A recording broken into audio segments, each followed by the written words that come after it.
Service in Greenville, Spartanburg has issued a severe thunderstorm warning for South Central Rutherford County in western North Carolina, Eastern Polk County in western North Carolina, northwestern Spartanburg County in upstate South Carolina, until 4 p.m. Eastern Daylight Time.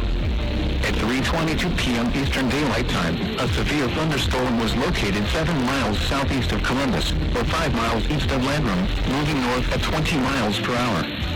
Hazard, 60 miles per hour wind gusts and quarter-size hail. Source, radar indicated. Impact, minor hail damage to vehicles is expected. Expect wind damage to trees and power lines. Locations impacted include Forest City, Columbus, Landrum, Camporello, Lake Bowen, Mill Spring, Green Creek, Fingerville, Spendale, and Rutherford.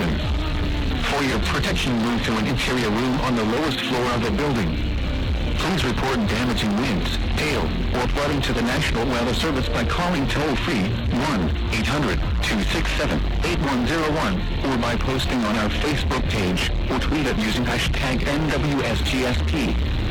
Your message should describe the event and the specific location where it occurred. Repeating, a severe thunderstorm warning has been issued until 4 p.m. Eastern Daylight Time for the following counties in North Carolina, Polk and Rutherford, and Spartanburg, South Carolina.